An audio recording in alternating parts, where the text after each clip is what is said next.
Proverbs 11, verse 29 says, "He that troubleth his own house shall inherit the wind, and the fool shall be servant to the wise in heart." Three of those words are now inextricably associated with the Scopes trial. The story of how that came to be begins not with the 1960 movie, not even in 1955 with the award-winning Broadway play that led to the movie. The story begins in 1942 with two playwrights whose names some of you may know, and then it takes us to a woman whose name few, if any, of you know. Good morning. Today we'll look at three questions. First, how did Inherit the Wind become Inherit the Wind? Second, what did the play and the movie take from the real trial? Third, what should we make of Inherit the Wind? Does it accurately depict the trial and the people involved? Are those depictions fair? And then we'll have at least a little fun. We'll watch a great scene together. So, to begin, how did Inherit the Wind become Inherit the Wind? It began in the minds of playwrights Jerome Lawrence and Robert E. Lee. Eventually, Lawrence and Lee collaborated for more than 50 years. They produced 39 plays, 14 of them made it to Broadway. You might have heard of First Monday in October that was made into a film. They also wrote Anti-Mame, and later they wrote the book for Mame, the musical by Jerry Herman. In 1948, their first Broadway play, Look Ma, I'm Dancin', was directed by the legendary George Abbott, choreographed by the also legendary Jerome Robbins. Robert E. Lee died in 1994 at the age of 75. Jerome Lawrence died 10 years later at the age of 88. What inspired them to write Inherit the Wind?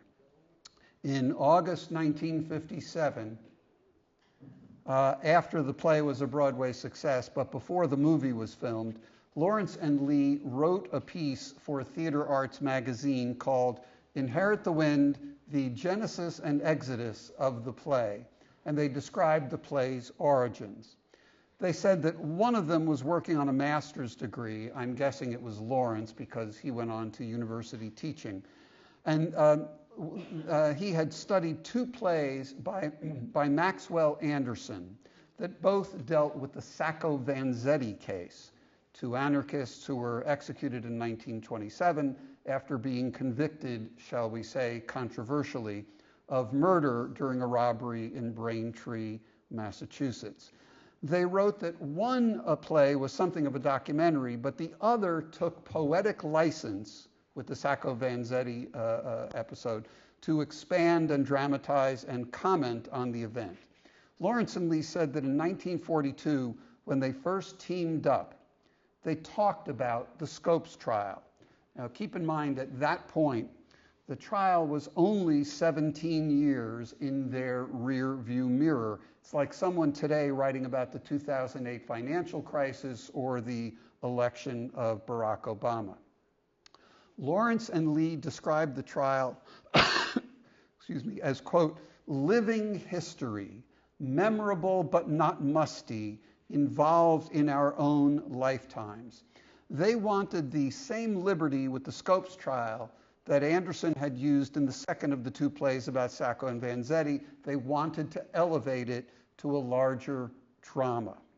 For a year, they researched. And in the preface to the play script, they credit Arthur Garfield Hayes for sharing his memories and experiences from the trial. They said, the writing of the play was a joy. They met at 6 a.m. daily at their houses. They acted out the parts. They cried and laughed. And the characters of Drummond and Brady and Hornbeck and Cates sat down beside us and started to speak their lines.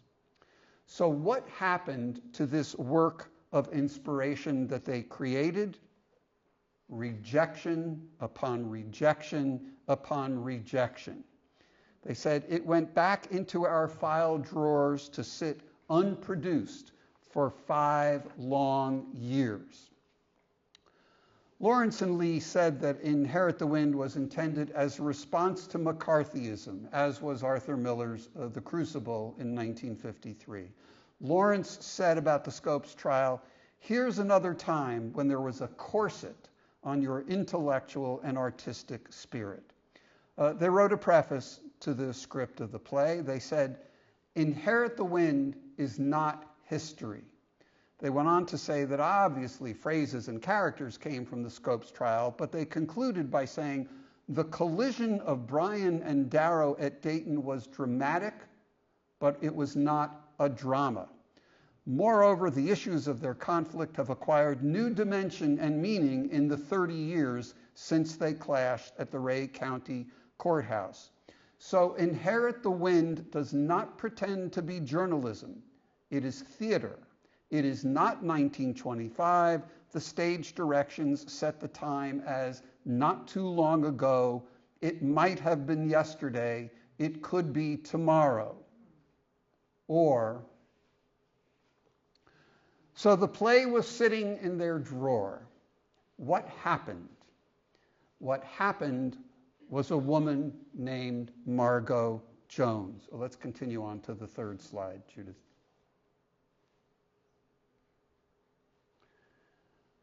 If you are a student of the theater, perhaps that name is familiar to you. It was certainly not familiar to me before I began preparing this course.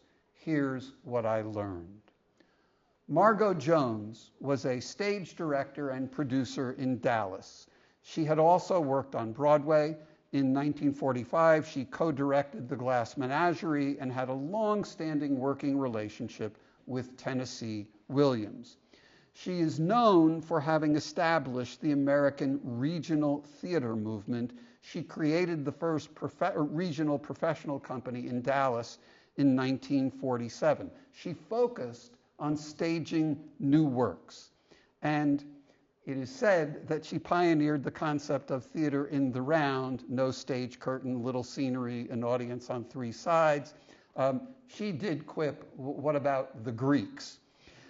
Margot Jones was the subject of a documentary about her life, Sweet Tornado, Margot Jones and the American Theater. It was broadcast on PBS in 2006. It is still available there, and if you are interested in investing another hour in this subject, I commend it to you. Inherit the Wind entered her life in the summer of 1954. And for much of what I'm about to share with you, I am leaning heavily on an article by a woman named Kay Catarula, who produced the documentary about Margot Jones. Jones got a letter from a friend of hers, a Tad Adu, who is described as a play scout. Adu told Jones that he had found a script of a courtroom drama. It had been submitted to 8 Broadway producers, and that's right, all 8 rejected it. So Adu says to his friend Margot Jones, "It will take guts to do it in the Bible Belt. It's called Inherit the Wind." The playwright's own agent told Margot Jones, "You don't want to do this play. Everybody will crucify you down there in the Bible Belt." And Margot Jones replied, "I'm doing it, darling." 6 months later, on January 10th, 1955, Inherit the Wind received its world premiere in Dallas. If you think Dallas was an unlikely spawning ground for the play, Catarula observed that Dallas may well have been ideally suited to give this play a chance. Why? She notes that Dallas had 4 attributes that perhaps it alone, among American cities in the mid-50s, could offer: a professional theater, a director able to mold Inherit the Wind's many scenes and characters into a powerhouse whole, a critic whose voice was heard and respected nationally, and an audience with an instinctive understanding of the material. The theater. The theater was founded and run by Margot Jones. How was Jones suited to direct the play? Well, she certainly had the right instinct about it. She once had said, "I only know how to judge plays by goose flesh." When Margot Jones met Lawrence and Lee in New York, she greeted them by saying, "An idea is a greater monument than a cathedral," her favorite line from the play. And Jones went on to say to them, "And the advancement of man's knowledge is more of a miracle than any sticks turned to snakes or the parting of the waters." Lawrence later said to Lee, "Here's our customer. This is quite a lady." She told them, "You have certainly given me life through this script." The conventional wisdom that made Broadway producers leery of the play was that a courtroom drama, talk, talk, talk, talk, would leave audiences dry. But Margot Jones's experience was otherwise. Her father practiced law in the town of Livingston, northeast of Houston. Margot Jones wrote that watching him make speeches in the courtroom was like watching a play. Also, her family were strict churchgoers. Margot saw the role that fundamentalist religion played in a small town. She understood the theatrical power of the religious theme. Kay Catarula tells us that Jones was also well-grounded in political theater. In Houston, Jones had run something called the Federal Theater Project in 1935, before the Texas legislature shut it down as too left-wing. She had traveled in Europe and Russia, studying politically tinged drama and observing the powerfully involved audiences. Jones produced socially conscious works of playwrights through her amateur group, the Houston Community Players. In 1946 on Broadway, she directed a play about desegregated housing in Detroit. In Dallas in 1953, she broke the color line with a play she directed and produced in her theater with a cast of players from a black theater company. Furthermore, the play treated fundamentalist religion harshly. But here is a point of irony. If you take nothing else away from this lecture, I want you to recall this particular point. It knocked me out. This is an observation that comes from a gentleman named Alan Woods, the director of the Lawrence and Lee Theater Research Institute at Ohio State University. Woods said, "It is richly ironic that the play is now getting productions in response to efforts to mandate creationism or intelligent design, another version of creationism, in public education. It's richly ironic that the play is now getting productions in response to that." He said, "Lawrence and Lee purposefully selected the debate over evolution because it was settled and no longer controversial.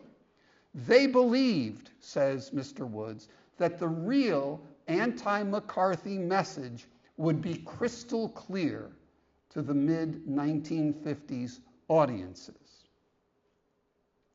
What about Dallas as an initial audience for the play? Catarula notes what she calls the duality of Dallas. It was a city of forward-looking optimism with what she called a tendency to ignore the past. But at the same time, many Dallas residents of the 1950s had roots in small religious communities, not unlike the Hillsborough of Inherit the Wind. Catarula makes another point favoring Dallas. Apparently, it's known for its good audiences, in theater parlance, hot audiences, eager to laugh and to respond. Next slide, please. Dallas had something else that worked in favor of this controversial play. A nationally renowned theater critic, John Rosenfield of the Dallas Morning News. The Texas Historical Society says that during Rosenfield's 41 years as the drama critic for the paper, he became a recognized cultural spokesman for the Southwest, and that his reviews were characterized by astute judgment dashed with keen wit. Kay Catarula says that Rosenfield built the cultural institutions of Dallas, and he ran its artistic life with an iron hand. Rosenfield had brought Margot Jones to Dallas to open a professional theater, and he supported her while not being above criticizing her productions. Lawrence and Lee apparently were deeply skeptical of Dallas as a birthing ground for the play. Catarula says that when Lee's wife came to Dallas for the opening, Lee told his wife, "It's a disaster." And Jerome Lawrence repeatedly told Margot Jones, "I can't stand it." And finally, Margot responded, "Well, darling, why don't you just leave?" What did Jones bring to the play?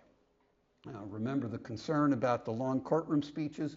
Jones took extras, and she made them jurors sitting on the stairs separating the sections of the theater. Catarula writes that it made the audience feel like they, too, were jurors sitting in judgment. What about the concern about how to depict religion? For the prayer meeting scene, Jones again put actors on the stairs to serve as church members. She told them, "Go observe Holy Roller services to prepare for what Jones called a lot of body movement and a lot of singing." The music was created by the stage manager who was raised in a fundamentalist church in Fort Worth. Jerome Lawrence told Kay Catarula that during rehearsals, according to Lawrence, Margot got dead center and was the preacher to have the cast imbibe this. And he said, "My God, it worked." During the performance, audiences were like part of the prayer meeting. They'd see someone in the aisle stand up and shout a Hosanna, and they'd stand up and shout a Hosanna. A local journalist wrote that the scene came straight out of Margot's past and straight out of the past of so many of us who were born in this part of the country and knew a lot about the importance of really functional religion. January 10, 1955, opening night, a sellout crowd. Catarula writes that the audience was completely riveted, watching entranced, some joining in the excitement during the prayer meeting. Not one complaint about the religious portrayals. The critics raved. One Dallas critic called it a brilliant play, making the burning issue of the right to think sizzle and explode again. John Rosenfield said that a new play of power, humanity, and universal truth found its way into Margot Jones's theater. Rosenfield compared Lawrence and Lee to Shaw and Ibsen. Next slide, please. On April 21, 1955, 3.5 short months later, Inherit the Wind opened on Broadway. It was produced by Herman Shumlin. Yes, Shumlin was one of the 8 producers who initially rejected it. Shumlin also directed it. Margot Jones was credited as a producer because she raised a significant amount of the money, but Catarula writes that Shumlin excluded her from any creative role. Next slide. The Broadway production starred Paul Muni as Henry Drummond, Darrow, and Ed Begley as Matthew Harrison Brady, Brian. The H.L. Mencken character, known in the play as E.K. Hornbook, was played by Tony Randall. What I know of Paul Muni comes almost entirely from my childhood memories of hearing my father speak about him with awe. Muni's participation in Inherit the Wind ended his 6-year absence from Broadway, and that warranted a mention in the New York Times on February 9th, 1955. Now, if we're keeping track here, that was 1 month after the Dallas opening night, so things must have moved quickly. The New York Times reported that Herman Shumlin had tried to entice Orson Welles, but Welles had other commitments. Lawrence and Lee tell the story of what happened next. Herman Shumlin tries calling Paul Muni in California, no luck. Then he finds out that Muni is a few blocks away in a hotel in Manhattan. They call him. Muni says, not interested. Shumlin prevails upon Muni to read the script. The playwright said, 18 hours later, Muni signed the contract. It was too early in the morning for stenographers. We typed it ourselves. Lawrence and Lee said, one day Muni took us aside and he said, boys, I didn't do this play because I wanted to see my name in lights. I've had that. I didn't do it because I needed the money or wanted to show off. They said, then his voice became soft. I did it because I liked the words. Lawrence and Lee, can any playwrights ever hope for higher hosannas? Needless to say, we are two very happy writers, for seeing Muni is an experience, working with Muni is a delight, knowing Muni is an inspiration. The role was Paul Muni's biggest success on the stage. He won the Tony for Best Performance by a Leading Actor. Ed Begley won for Best Supporting Actor. We can stop the share. Kay Catarula says that Dallas critic John Rosenfield had predicted the play's success in New York, but he did so in his own fashion. Rosenfield said that it would do well in New York because it depicted the South that New Yorkers love, the South of tapeworms, ignorance, and bigotry. So we have a courtroom drama that morphed from a regional hit to a Broadway sensation. What came next? Well, this being America, you have to figure that this fictionalized courtroom drama would lead to a nonfiction courtroom drama. That's right, there was litigation. Margot Jones wanted to repeat her own production of Inherit the Wind at the end of her Dallas season in May 1955. Herman Shumlin sued to stop her. Margot won, and the play ran for 2 more smash weeks in Dallas. The play ran on Broadway for 3 years. It went on to be performed around the world, translated into 30 languages, was revived on Broadway in 1996, and then, of course, made into the classic 1960 movie that we'll talk about in a moment. Margot Jones, the woman without whom none of that would have happened, experienced none of it. On July 24th, 1955, 12 weeks after the Broadway opening, Margot Jones died as the result of a bizarre poisoning accident suffered in her apartment. A cleaning crew had used a toxic element to clean. Margot Jones was 43 years old. Robert Lee said, Margot saw in Inherit the Wind the conflict and the drama which not one other person in the American theater saw. She dared. As a result of this experiment in Texas, Jerry Lawrence and I realized that theater must be allowed to escape from the little bird cage in Midtown Manhattan. Broadway could not originate its own plays. They should be created on the Texas Fairgrounds or in Louisville or the Long Wharf in New Haven. And let us quickly add, of course, or on Barrington Stage, the Williamstown Theater Festival, the Berkshire Theater Festival, the Great Barrington Public Theater, the Beckett Arts Center, the Chester Theater Company. You get the point. Inherit the Wind was released as a movie in 1960. It was produced and directed by Stanley Kramer. He had already produced High Noon and the Caine Mutiny. After Inherit the Wind, he gave us Judgment at Nuremberg, Ship of Fools, Guess Who's Coming to Dinner. I have to make a brief aside here. I hope it's apparent to you now that I take very seriously my obligations to you as your teacher. So in the interest of full disclosure, I need to say, I watched Inherit the Wind last week with a student in the class. Further disclosure, that student and I have been sleeping together for 37 years.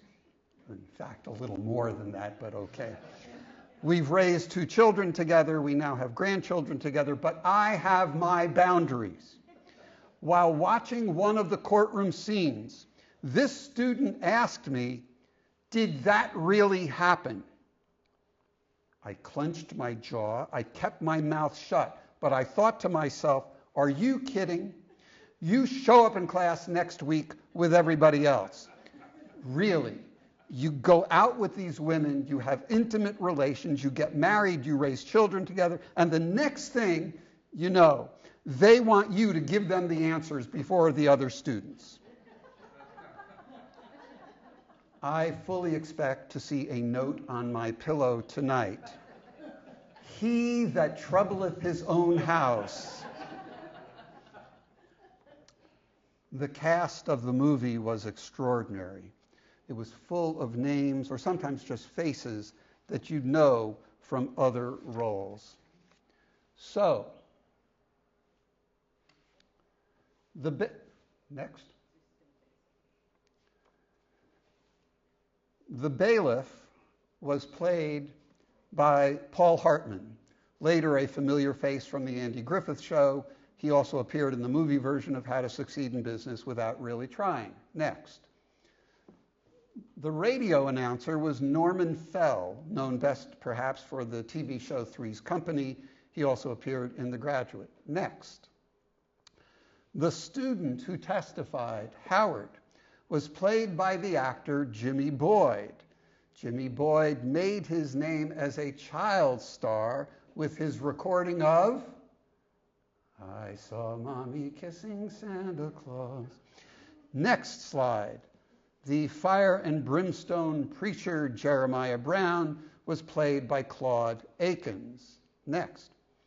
The judge was Harry Morgan, of a slew of well-known roles, especially Officer Bill Gannon in the revived version of Dragnet, and of course, as the unforgettable Sherman Potter in MASH. Next. Bertram Cates, the Scopes character, was played by Dick York of Bewitched fame. The 3 primary roles were played by Hall of Famers. Next. E.K. Hornbeck, the play's version of H.L. Mencken, was played by Gene Kelly. Kelly was a lifelong Democrat with strong progressive convictions, which occasionally created difficulty for him during McCarthyism. I believe I read someplace, but I cannot find the source, that suggested that Kelly actually was a moving force in getting the movie made, but I cannot swear to it. In 1947, Kelly was part of the Committee for the First Amendment, the Hollywood delegation that flew to Washington to protest at the first official hearings of the House Committee on Un-American Activities. Gene Kelly's first wife, Betsy Blair, was suspected of being a communist sympathizer. When MGM, who had offered Blair a part in the movie Marty, were considering withdrawing her under pressure from the American Legion, Kelly successfully threatened MGM with a pullout from a movie he was to be in unless his wife was restored to the part. Spencer Tracy's biographer wrote that Gene Kelly had not played many straight parts, and that he was, quote, plainly uncomfortable in the role of Hornbeck, but he had taken the job with the hope that he might learn something from working on a picture with 2 old masters like Frederick March and Spencer Tracy. Listen to what Gene Kelly said of these 2 actors. "I could understand and see what Frederick March, was doing. He was like Olivier, a wonderful technician. You could see the characterization taking shape, the cogs and the wheels beginning to turn. If you studied his methods closely, it was all there, like an open book. But with Spence, it was just the reverse. He'd play a scene with you, and you'd think nothing much was happening. Then when you saw the rushes, the daily footage, there it all was, pouring out of his face. He was quite amazing. The embodiment of the art that conceals art. It was impossible to learn anything from Spence because everything he did came deep down from some inner part of himself, which to an outsider anxious to learn was totally inaccessible. All you could do was watch the magic and be amazed. Next slide. Matthew Harrison Brady, the Brian figure, was played by Frederick March. Frederick March began a career in banking, but was being cast as an extra in films in New York. By 1960, this banker had won 2 Tony Awards for Best Actor and 2 Oscars for Best Actor, Dr. Jekyll and Mr. Hyde in 1931 and The Best Years of Our Lives in 1946. In 1949, he too was targeted for blacklisting by the House Un-American Activities Committee. Then again, pretty much everybody who was anybody was. He played Willie Loman in a 1951 film version of Death of a Salesman.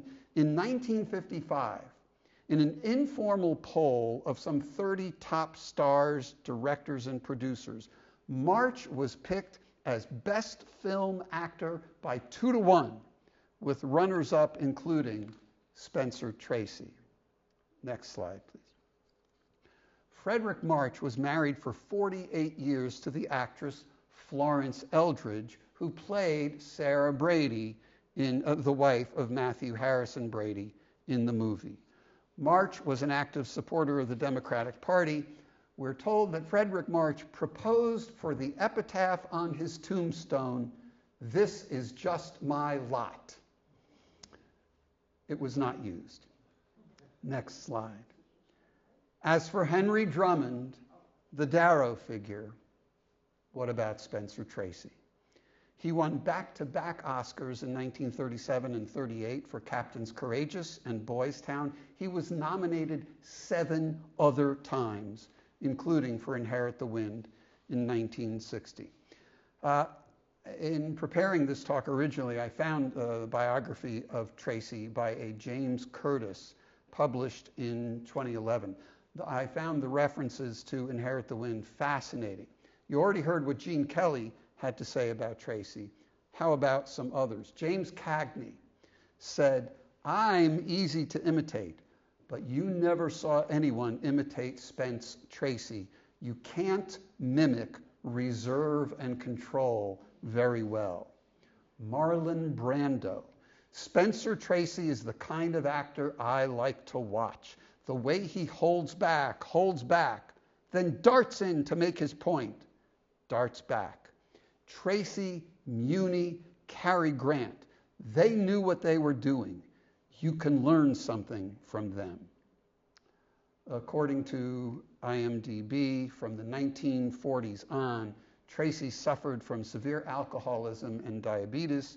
He died in 1967 at the age of 67, 17 days after completing Guess Who's Come to Dinner, directed by the same Stanley Kramer. Tracy was approached 3 times to participate in Inherit the Wind. The first was when Herman Shumlin tried to get Tracy to join the Broadway cast for 4 weeks to give Paul Muni a rest. Tracy declined.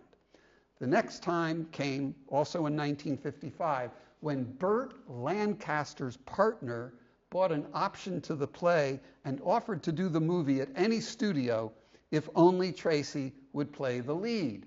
Tracy, not interested. Then enter Stanley Kramer, who eventually produced and directed the movie. Kramer wanted Tracy from the start, but first he lined up Frederick March to play Brady, and then the deal was done. Tracy was in. I love the parallelism.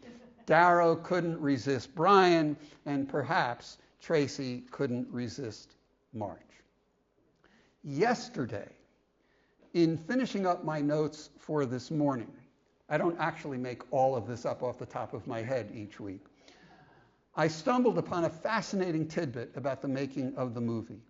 I was directed to an article published in 2019 by a Professor David Kirby entitled "Darwin on the Cutting Room Floor: Evolution, Religion, and Film Censorship." The article describes Hollywood's history of censoring out of science fiction films references to Darwin and evolution because those themes could be offensive to various religious groups and therefore violate the production code of Hollywood. So when 20th Century Fox first submitted a script for approval in March 1955, before the play opened on Broadway, the censors rejected it. The censors said the story was making fun of Christian doctrines about creation and implying that all Christians were biblical literalists. Next, when Burt Lancaster's company bought the screen rights, the censors didn't reject the script, but they did request extensive changes that the studio would not agree to. Professor Kirby explains, by 1959, the power of the censors was in serious decline for a variety of reasons. This time, they negotiated modifications with Stanley Kramer that did not alter the film. For example, we're told the censors asked that the preacher, Reverend Brown, be depicted as earnest and sincere but misguided, and that a sympathetic character should promote the idea that religion, as practiced in this one community, was not representative of the true Christian faith. I'm not really sure who that character is. Also, the censors required removal of irreverent phrases like hot for Genesis and belching beatitudes. The censors, Kirby says, had moved on to sex and violence. For the screenplay, Stanley Kramer fittingly hired Nedrick Young, a blacklisted screenwriter. Mr. Young's other credits included the screenplay for Jailhouse Rock in 1957. I think Clarence Darrow would have enjoyed this link to Elvis. Next slide, please. The Spencer Tracy biographer, Curtis, gives us some interesting insights into the actual filming. He says Stanley Kramer was intent on staging the film in lengthy takes to give Tracy and March the freedom to go at each other without interruption. A New York Times reporter, Thomas McDonald, was on the scene when Tracy and March had their first day on the set. McDonald wrote, "The actors' first exchange before the cameras was the opening courtroom sequence in which Mr. March asked permission to remove their coats because of the heat. Mr. Tracy then took off his coat and sarcastically explained that the colorful suspenders he was wearing were purchased in Mr. March's hometown in Nebraska. When Mr. Kramer finally said, 'Cut,' the courtroom, full of extras and the crew, broke into spontaneous applause, an unusual occurrence on a Hollywood set." Curtis says the give and take between Tracy and March seemed to energize both men. Stanley Kramer said, "For some 35 days, these 250 extras sat there and watched these fellows go at each other, and they started to applaud at the end of each scene. Both of them came alive under the influence of the applause. The famous sequence of Drummond examining Brady was shot in 4 and 5 minute takes. Kramer shot it like it was on a stage, which of course it had been." The movie opened on July 7, 1960 in London. The reviews, superb. Variety magazine called Kramer's pairing of Tracy and March a stroke of casting genius, the theatrical equivalent of Dempsey and Lewis going at each other. But the British audience did not materialize. Next slide. July 21, 1960, the American premiere was, yes, in Dayton, Tennessee, at the local drive-in. When it opened in Manhattan, the critic Bosley Crowther called it one of the most brilliant and engrossing displays of acting ever witnessed on the screen. In 2006, Tracy's performance as Henry Drummond was ranked number 67 on Premiere Magazine's 100 Greatest Performances of All Time. Stanley Kramer said that audience reaction was marvelous. In a matter of seconds, so much better than any picture I've ever been associated with. Upon 8 or 10 occasions, the audience would be breaking into wild applause during the film. And yet, the film failed everywhere. The movie, which cost $2.2 million to make, that's about $23 million in today's money, did poorly in its initial screenings. The American Legion launched a boycott within its 17,000 posts in response to the fact that screenwriter Nedrick Young had pleaded the Fifth when called before the House Un-American Activities Committee in 1953. Sometime I'll tell you of my own personal experience with the American Legion threatening to boycott events. Back in the day, it was the best possible free publicity you could get. There were two made-for-TV movie versions of Inherit the Wind, 1988 with Jason Robards as Drummond and Kirk Douglas as Brady, in 1999 with Jack Lemmon as Drummond and George C. Scott as Brady. I watched the latter, Lemmon and George C. Scott. These actors are no schleps. I personally could not get the original out of my head. We can stop the share. Question number 2 for the morning. What did the play or the movie take from the trial? Plenty. Remember Darrow's questioning of the juror Jim Riley. Ever read anything that Brian had said about evolution? No, sir, I can't read. Well, you are fortunate. In the play, Drummond is questioning a prospective juror. I'll bet you read your Bible. Nope. How come? Can't read. Well, you are fortunate. At trial, remember when Darrow questioned Scopes' 14-year-old student, Howard Morgan? All this stuff he taught you hasn't hurt you any, has it? In the play and in the movie, Drummond asks Howard, all this fuss and feathers about evolution, you think it hurt you any? Sir, did it hurt you? Did it do you any harm? You still feel reasonably fit? What Mr. Cates told you, did it hurt your baseball game any? Affect your pitching arm? And he punches Howard's right arm playfully. No, sir, I'm a lefty. A southpaw, eh? Still honor your father and mother? Sure. Haven't murdered anybody since breakfast. Objection! Remember in the trial, the questions about Adam and Eve. Darrow, do you believe that the first woman was Eve? Brian, yes. Do you believe she was literally made out of Adam's rib? I do. Did you ever discover where Cain got his wife? No, sir, I leave the agnostics to hunt for her. Lawrence and Lee took that and ran with it. Drummond, listen to this. Genesis 4, verse 16. And Cain went out from the presence of the Lord and dwelt in the land of Nod on the east of Eden, and Cain knew his wife. Where the hell did she come from? Brady, who? Drummond, Mrs. Cain. I've watched that scene 100 times. Every time he says Mrs. Cain, I crack up. Mrs. Cain, Cain's wife. If in the beginning there were only Adam and Eve and Cain and Abel, where'd this extra woman spring from? Ever figure that out? Brady, no, sir. I will leave the agnostics to hunt for her. Laughter. Drummond, never bothered you? Never bothered me. Never tried to find out? No. Figure somebody pulled off another creation over in the next county? The Bible satisfied me, it is enough. Drummond, it frightens me to imagine the state of learning in this world if everyone had your driving curiosity. At the trial, Brian read an excerpt, you may recall, from Darwin's Descent of Man about two branches of monkeys, the New World and the Old World monkeys, to which Brian added, were descended not even from American monkeys, but from Old World monkeys. In the play, the student says, Cates taught that man was sort of evoluted from the Old World monkeys, to which Brady responds, did you hear that, my friends? Our Old World monkeys, according to Mr. Cates, you and I aren't even descended from good American monkeys. How about the cross-examination about what would happen if the sun stood still?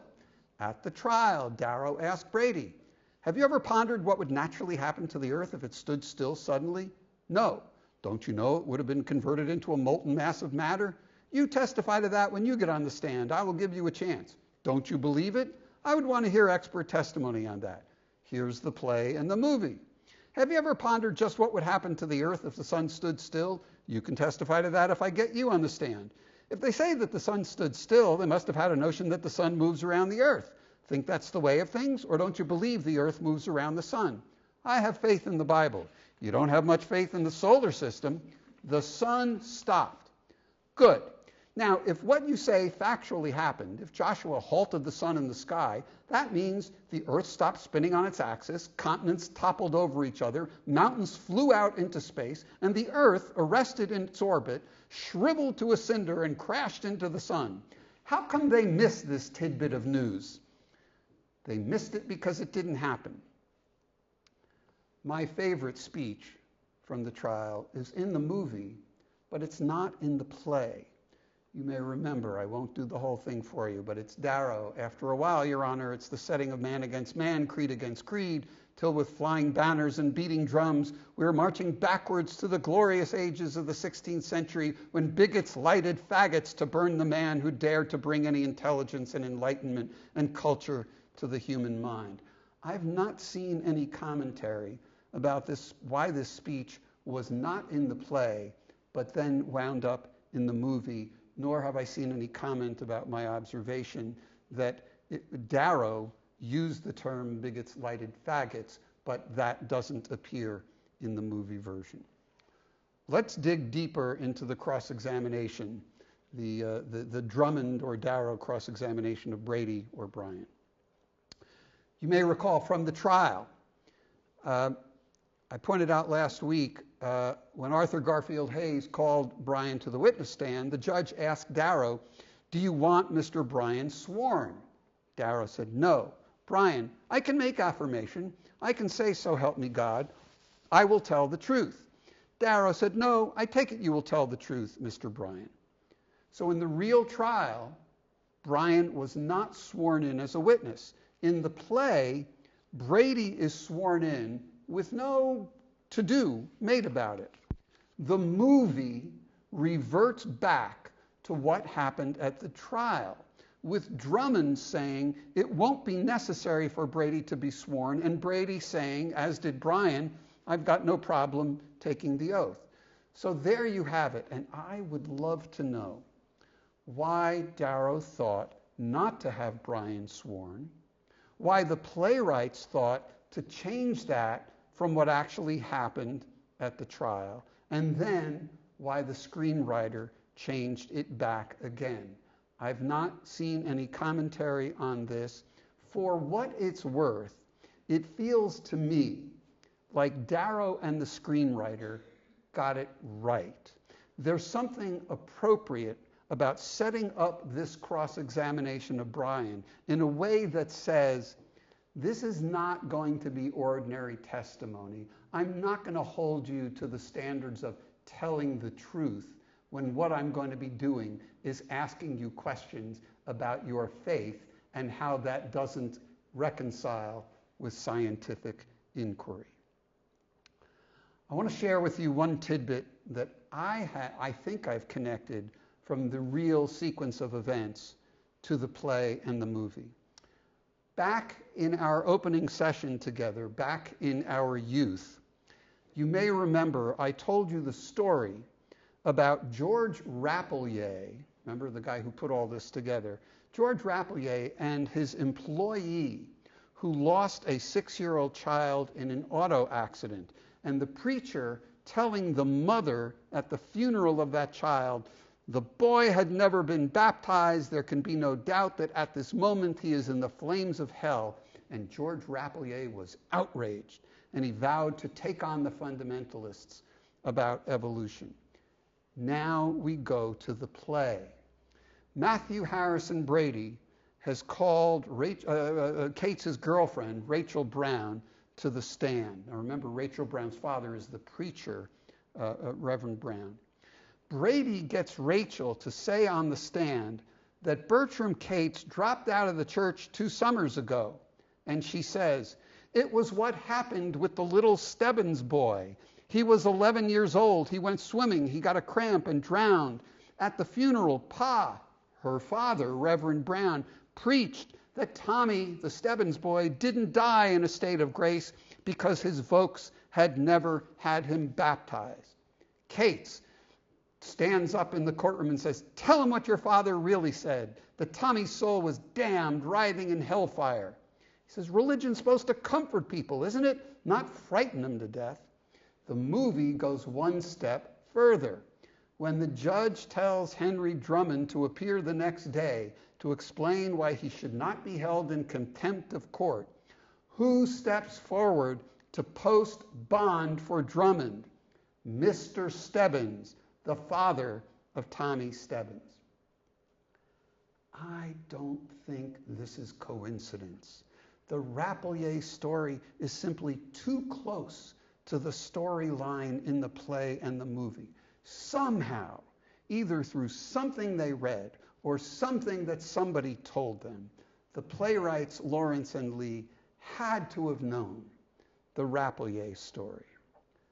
I've not seen any reference to it in any commentary.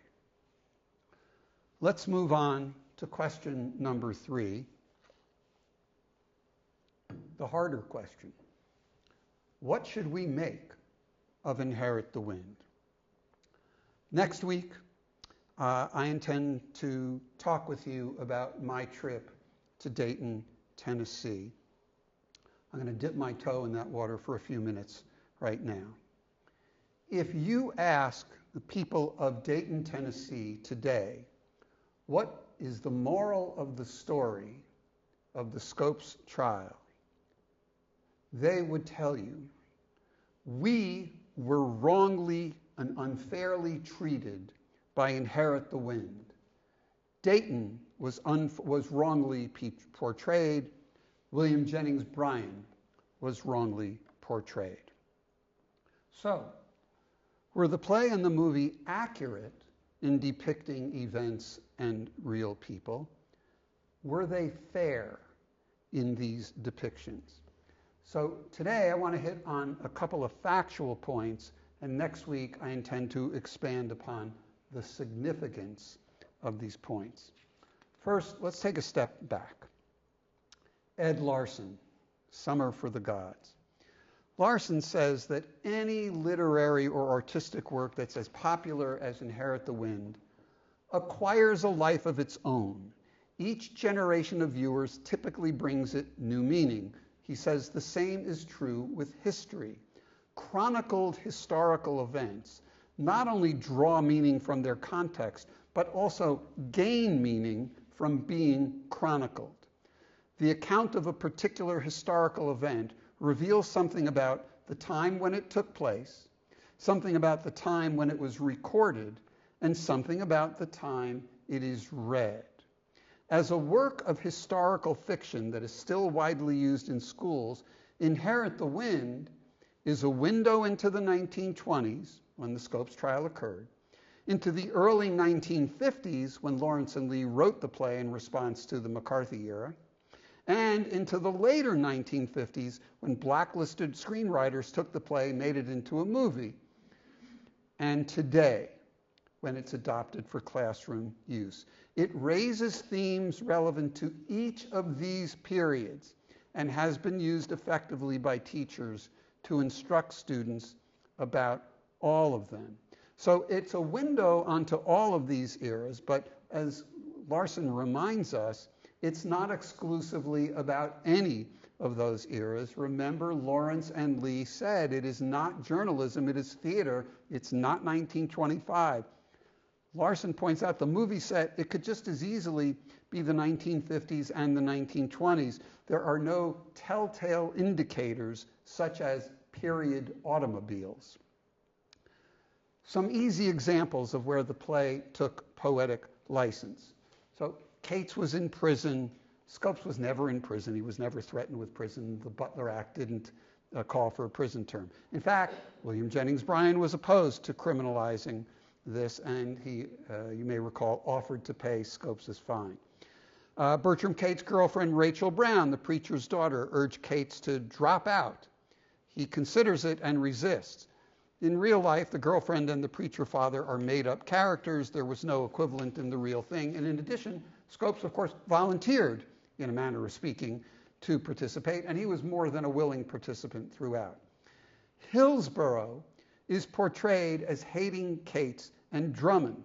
Well, we know Dayton essentially liked Scopes, and they came to like Darrow. There are some hints of that.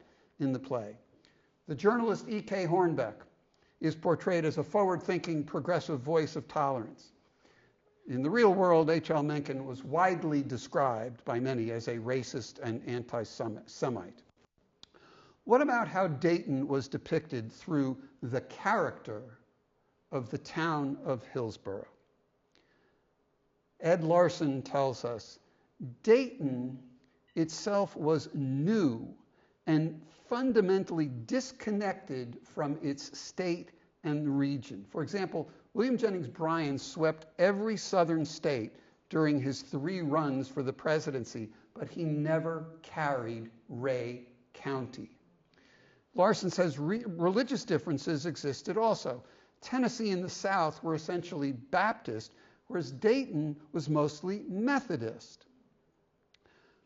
Larson, the stage directions portray Hillsborough as a sleepy, obscure country town about to be awakened. He says that helps to set a mythic mood. But Dayton was no such place. It was a new, if small, commercial center whose leading citizens provoked the trial to create a profitable media circus. So in the stage directions, the playwright said the town itself is as much on trial as the individual defendant.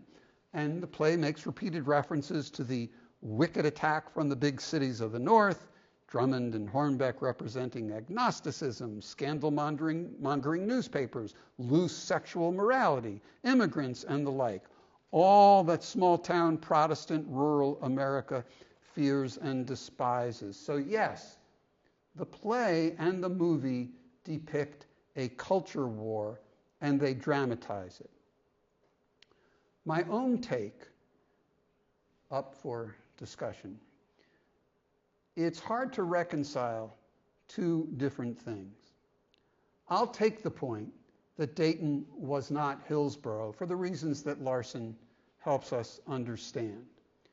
But although Dayton may not have been Hillsborough, inside the courtroom, as you've heard, the prosecution repeatedly belittled the defense team as heathens, not God-fearing, atheists, agnostics, as if those were things to be avoided. So when it came to disrespecting the religious or non-religious sensibilities of Darrow and his colleagues, I didn't hear, and I don't hear, Dayton standing up to say to the prosecution, knock it off. Now, on a related point, yes, the Butler Act didn't call for prison. You know, Cates was in jail. Scopes was never going to be in jail. And yes, that seems over the top. Dayton did not show up with pitchforks to burn Scopes the way Hillsborough did with Cates. But Dayton and Ray County and Tennessee did want to fire any teacher who actually violated the law. And I didn't hear Dayton protesting when Judge Ralston told the jury, I regard a violation of this statute as a high misdemeanor because of the evil example of the teacher disregarding constituted authority, etc., etc. So on this point, I would argue that any distinction between Dayton and Hillsborough was a distinction without a difference. More next week. Let's talk about William Jennings Bryan and Matthew Harrison Brady. I have to confess, with respect to the movie, yes, Brady seems a bit cartoonish, right? The eating habits, which apparently were based on Bryan, the facial tics, the awkward laugh. I think that's true, and I think it's small potatoes. Let's get to what the real person and the fictional character actually said. In the play and at the trial, there was questioning about the story of Jonah. Get ready for a deep dive, my friends. Remember what happened at the trial. Darrow asked Bryan about Jonah and the whale. Bryan corrects him, saying, the Bible doesn't say a whale, it says a big fish. Darrow comes back, doesn't the New Testament say a whale? Bryan responds, I am not sure. My impression is it says fish, but it does not make so much difference. Now, note for the record, my Holman's edition of the Bible, Jonah 1, verse 17. Now the Lord had prepared a great fish to swallow up Jonah, and Jonah was in the belly of the fish 3 days and 3 nights. Remember, this is what got admitted into evidence as the Bible. Well, so, right, Holman's edition, a great fish to swallow up Jonah, and Jonah was in the belly of the fish 3 days and 3 nights. Now, because there is no detail too minute for this course, I Googled, does the book of Jonah say whale or fish? The AI overview says the book of Jonah uses the Hebrew phrase Doug Gadol, which translates to great fish. I actually knew that because if your name is Doug, you know that the Hebrew Dag means fish, right? Gadol, great, big. The AI overview, right? So the Hebrew phrase Dag Gadol translates to great fish instead of the word whale. And the explanation is the Hebrew text of the Bible doesn't use a specific marine species term for the fish that swallowed Jonah. It just says Dag Gadol, great fish. The Hebrew language didn't have a word for whale at that time, so the phrase Dag Gadol could have referred to a shark, a sea serpent, or a dragon. So that's it. Brian was right, and Darrow was wrong. The book of Jonah says fish, not whale. Except, maybe they were talking past each other. Because Darrow said, doesn't the New Testament say a whale? Brian says he's not sure. My impression is it says a fish. Nobody had said anything about the book of Jonah, which of course is Old Testament. Darrow says New Testament. What might he be talking about? I'm going to tell you. Remember my linguist friend, Dr. Joel Hoffman. I invoked Joel when we talked about Rabbi Herman Rosenwasser and his theory about how to argue from translation of the Hebrew Bible. So I emailed Joel about this whole fish-whale business. Joel responded with a typically fascinating detailed analysis of how fish, whale, and other terms are used in various translations of the Bible. There are actually some minutiae that I don't go into from this podium, but here's the thing. When I told Joel that I had in my hand a copy of the Holman edition of the Bible that was introduced into evidence at the trial, Joel, not to be outdone, looked it up. Although the Holman edition uses great fish in Jonah, as I read to you a moment ago, in Matthew 12, verse 40, it says, "For as Jonah was 3 days and 3 nights in the whale's belly." So in the same version of the Bible, we go from great fish in the Old Testament to whale in the New. So Brian and Darrow could both be right. But for now, let's give Brian the last word when he said, it does not make so much difference. So this all started with the actual testimony at trial. Brian says a great fish, Darrow says a whale. Now let's see what happens to this in the play. Drummond says, now take this place where the whale swallows Jonah. Do you figure that actually happened? Brady, the Bible does not say a whale, it says a big fish. Drummond, matter of fact, it says a great fish, but it's pretty much the same thing. Same version in the movie. See what happened here. At trial, Brian points out the discrepancy, but then says it doesn't matter.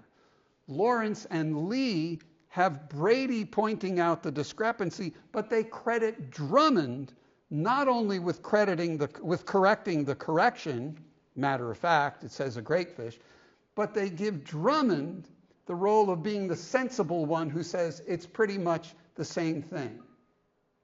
I went through all of that for you to be able to say, that seems like a thumb on the scale for Drummond and Darrow. The fundamentalists could have a legitimate gripe. Remember from the trial, Darrow, do you think the earth was made in 6 days? Brady, not 6 days of 24 hours. What did Lawrence and Lee do with that in the play? Drummond, The first day, was it a 24-hour day? The Bible says it was a day. There wasn't any sun. How do you know how long it was? The Bible says it was a day. A normal day, a literal day, a 24-hour day? The stage directions say, pause. Brady is unsure. Brady, I do not know. What do you think? I do not think about things I do not think about. Do you ever think about things you do think about? Could it have been 25 hours? It is possible. You interpret that the first day recorded in the book of Genesis could be of indeterminate length. I mean to state that the day referred to is not necessarily a 24-hour day. What's going on here? I think several things. The obvious and I think easy answer is you have to simplify reality when you turn it into theater. In this context, simplify means crystallize the gray areas, make sharper distinctions. Drama implies conflict.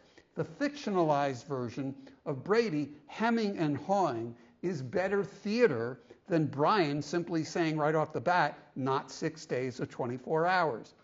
But what Brian said at trial is more nuanced.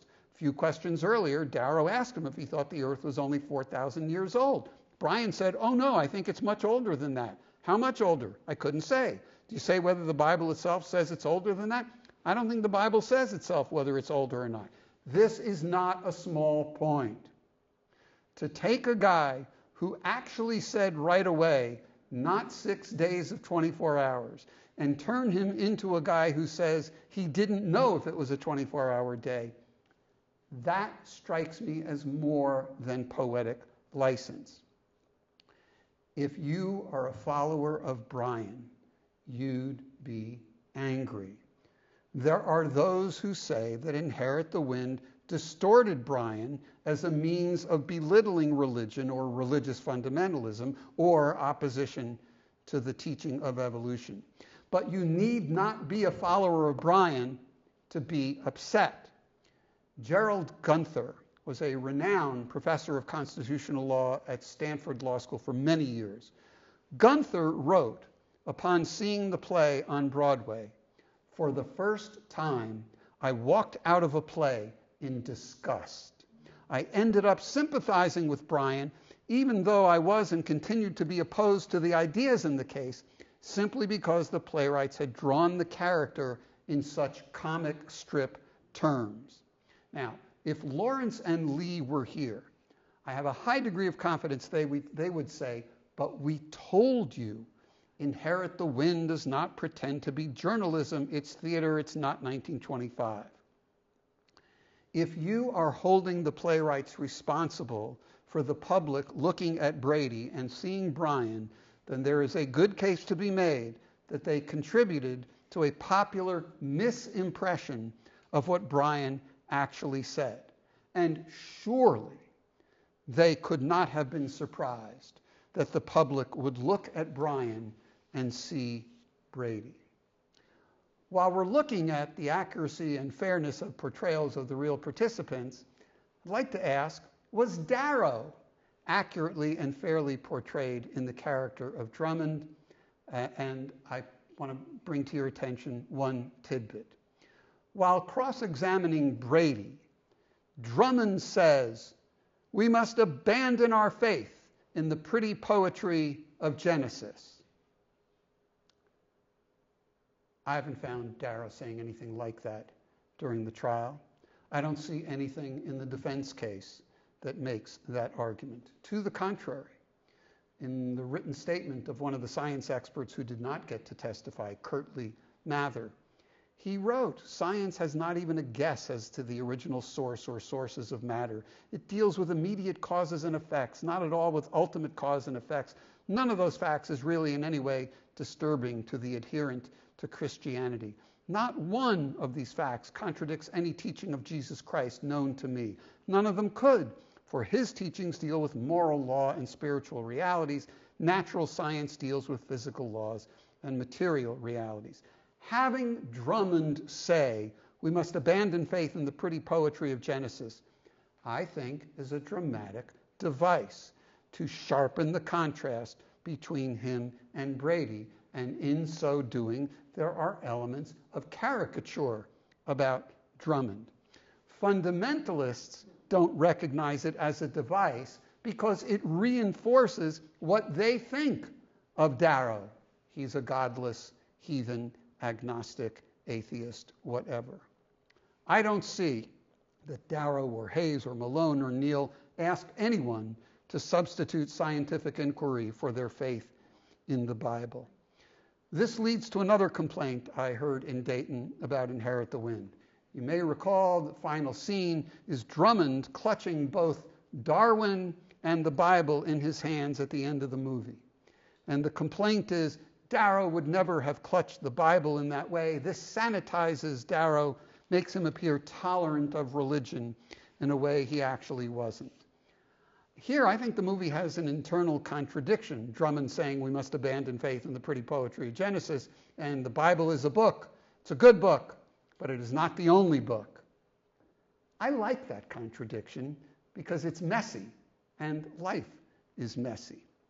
What about Drummond clutching both books? Yes, it puts Drummond in what one would think is a good light. It's a favorable gloss on his approach. But I think the real issue still is, at the risk of painting with too broad a brush, for fundamentalists, accepting scientific inquiry is the equivalent of abandoning faith in the Bible. And if that's your view, then there will be no acceptable depiction of an argument that says it's a false choice, faith in the Bible versus scientific inquiry. Fair or unfair depictions of the real people in the real town? I think the bigger and more important question is, do the play and the movie speak truth? In the fictional as in the real trial, fundamentalism took its stand that teaching evolution offended Christianity and on that basis should be stopped.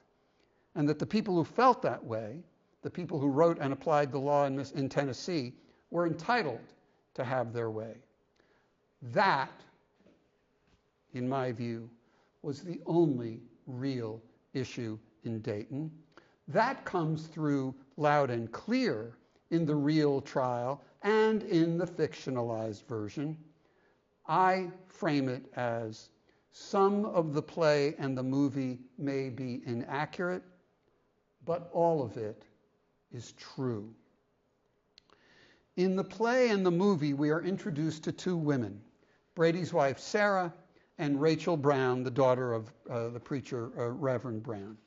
She's Kate's girlfriend. There was no such person in real life. In the movie, Sarah Brady has a unique perspective. She surely loves and admires her husband, but she sees how the public adulation of him may have gone too far. Remember the scene toward the end where Rachel Brown comes to confront Matthew Harrison Brady after he embarrassed her on the witness stand by getting her to repeat things that Kate's had said to her, Rachel, privately. Brady's asleep, so Rachel winds up venting to Sarah Brady, and Sarah admonishes her. My husband is just a man with foibles, etc., etc. What about Rachel Brown? Here, I'm leaning on an article by a professor, Ronald Isetti, who was writing about whether and how to use Inherit the Wind to teach about these issues. Isetti makes what I think is a fascinating point. To most people, Drummond is the hero, but for others, the real hero is Rachel Brown. Why? She's the only character whom we see change. She started by asking Kate to give up. By the end, she is thinking for herself, which, Isetti points out, is what Drummond and the playwrights want all of us to do. Toward the end, Rachel tells Kate she doesn't understand Darwin, doesn't want to think we all came from monkeys, but that's beside the point. Professor Isetti then quotes what Rachel says to Drummond in what Isetti says may be the key passage in the play. Rachel says to Drummond, I hope I haven't said anything to offend you. I haven't really thought very much. I was almost afraid of what I might think, so it seems safe not to think at all. She said, a thought is like a child inside our body. It has to be born. If it dies inside, you die too. The ideas have to come out like children, some of them healthy as a bean plant, some sickly. I think the sickly ideas die mostly. Good for Rachel Brown. She just described scientific method. She just described evolution. So Inherit the Wind can shine a light on the conflict of values that are depicted. It can also teach us about the power of theater and the arts. I hope in distinguishing between the fiction and nonfiction versions, somehow we can elevate the critical dialogue about the relationship between science and religion and the tension between majoritarian rule and minority rights, to do so in a way that is respectful but pulls no punches. I hope that many of you had a chance to go back and see this movie in preparation for today. Whether or not you did, today wouldn't be complete without sharing at least a little of it together. So I'm going to show a segment of 8.5 minutes that takes us to the end of the cross-examination of Brady by Drummond. What you're going to see picks up just after Drummond has asked Brady about, and so begat so-and-so, all this begetting, is this the normal biological function known as sex? I want to point out for you, toward the end, Drummond is railing at Brady about Brady using his influence that others don't have. Drummond, you gotta listen for it, but Drummond uses the word legislature. Spencer Tracy, I am confident, intended to say legislation. That's what the script of the play says, and that's what makes sense in context. And I'm betting that director Stanley Kramer said, who cares? This take is just too good.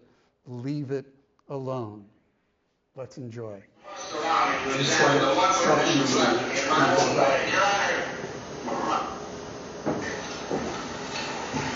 all these holy people got themselves begat through original sin. Well, all that sin and make them any less holy? Where is this leading us? What has it got to do with the State versus Bertram case? Well, darling, the court must be satisfied that this line of questioning has some bearing on the case. You ruled out all my witnesses. You must allow me to examine the one witness you've left me in my own way. Your Honor, I am willing to sit here and endure Mr. Drummond's sneering and his disrespect for his being against the prosecution, by his contempt for all that is holy. I object. On what grounds? Is it possible that something is holy to the celebrated agnostic? Yes. The individual human mind. In a child's power to master the multiplication table, there is more sanctity than in all your shouting amens and holy holies and hosannas. An idea is a greater monument than a cathedral. And the advance of man's knowledge is a greater miracle than all the sticks turned to snakes or the parting of the waters. But now, are we to forego all this progress because Mr. Brady now frightens us with a fable? Gentlemen, progress has never been a bargain. You have to pay for it. Sometimes I think there's a man who sits behind a counter and says, all right, you can have a telephone, but you lose privacy and the charm of distance. I know you may vote, but at a price. You lose the right to retreat behind the powder puff or your petticoat. Mister, you may conquer the air, but the birds will lose their wonder, and the clouds will smell of gasoline. Darwin took us forward to a hilltop, from where we could look back and see the way from which we came. But for this insight and for this knowledge, we must abandon our faith in the pleasant poetry of Genesis. We must not abandon faith. Faith is the most important thing. Then why did God plague us with the power to think? Mr. Brady, why do you deny the one battle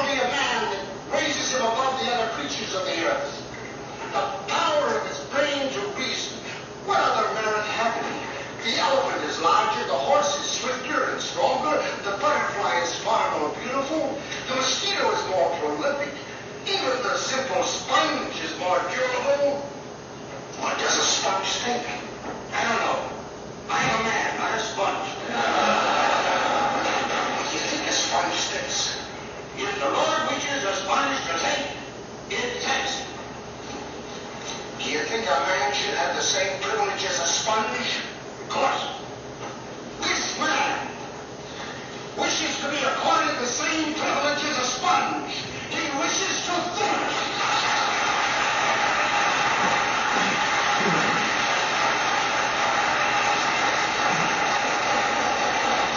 But your plan is wrong. He is deluded. He has lost his way. It's sad that we don't all have your positive knowledge of what is right and wrong, Mr. Brady.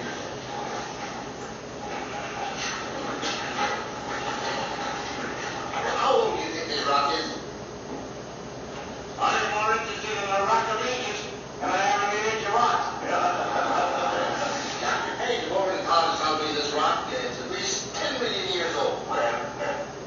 Colonel, you managed to speak in some scientific testimony after all. Look, Mr. Brady. These are the fossil remains of a marine prehistoric creature found in this very county and which lived here millions of years ago when these very mountain ranges were submerged in water. I know. The Bible gives a fine account of the flood, but your professors will make some mistakes. That rock is not more than 6,000 years old. How do you know? A fine biblical scholar, Bishop Usher, has come across the exact date and hour of the creation. It occurred in the year 4004 BC. That's Bishop Usher's opinion, not opinion, political fact, which the good bishop arrived at through careful computation of the ages of the prophets as set down in the Old Testament. In fact, he determined that the Lord began the creation on the 23rd of October, 4004 BC, at 9 a.m. That Eastern Standard Time. Or Rocky Mountain Time. It wasn't daylight saving time, was it? Because the Lord didn't make the sun until the fourth day. That's correct. That first day, well, what do you think it was? 24 hours long? Why was it a day? Well, there was no sun. How do you know how long it was? The Bible says it was a day. What was it a normal day, a literal day? 24-hour day? I don't know. What do you think? I cannot think about things I do not think about. Do you ever think about things that you do think about? Isn't it possible that it could have been 25 hours? There's no way to measure, no way to tell. Could it have been 25 hours? It's possible. Then you interpret that the first day is recorded in the book of Genesis could have been a day of indeterminate length. I mean to say that it is not necessarily a 24-hour day. It could have been 30 hours. Could have been a week. Could have been a month. Could have been a year. Could have been 100 years. Or it could have been 10 million years. I protest. This is not only irrelevant, immaterial, it is illegal. I demand to know the purpose of Mr. Drummond's examination. What's he trying to do? I tell you what he's trying to do. He wants to destroy earthly belief in the Bible and in God. That's not true, and you know it. The Bible is a book. It's a good book, but it is not the only book. It is the revealed word of the Almighty God. Straight to the man who wrote the Bible. How do you know that God didn't speak to Charles Darwin? I know because God tells me to oppose the evil teachings of that man. Oh, God speaks to you? Yes. Tells you what is right and wrong? Yes. And you act accordingly? Yes. So you, Matthew Harris and Brady, through oratory or legislature or whatever, you pass on God's orders to the rest of the world. Well, meet the prophet from Nebraska. That's the way of things. Is that the way of things? God tells Brady what is good. To be against Brady is to be against God. Each man is afraid that what is put from Kent Street in the Hillsborough jail. Supposing Mr. Cates had the influence and the lung power to railroad through the state legislature a law saying that only Darwin could be taught in the school. Ridiculous. Ridiculous. There is only one great truth in the world. The gospel. The gospel according to Brady. God speaks to Brady, and Brady tells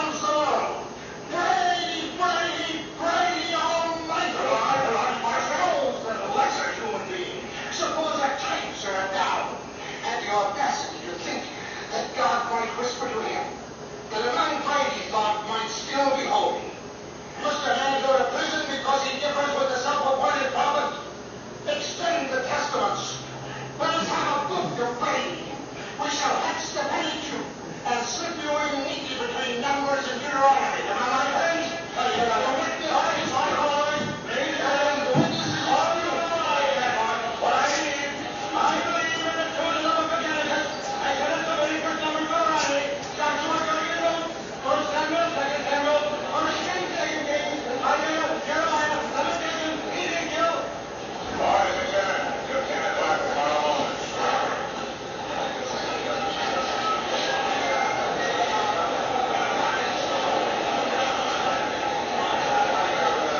The movie surely depicts Brady as defeated. You get a hint, that suggestion that at least some people of Hillsborough saw him in a different light at the end. What did people in 1925, inside and outside of Dayton, perceive? When I wrestle with that, it makes me think about what I have come to understand as the difference between the concepts of exegesis and eisegesis when it comes to interpreting a text, particularly a biblical text. Exegesis being to extract meaning from a text with the idea, let the chips fall where they may. Eisegesis meaning starting with a premise that you're looking to support and then trying to find support for it in the text. In this context, a result-oriented analysis. When I read the trial transcript and the contemporaneous accounts of the trial and the later histories of the trial, and I read the play and I watch the movie, I'd like to think that I'm engaged in exegesis. I'm taking these texts and I'm drawing meaning from them. As I will discuss next week, I have a pretty high degree of confidence that those who find a different meaning would say that that's what they too are doing. So with all of that, next week, our last session will address the question, what does this all mean for us now?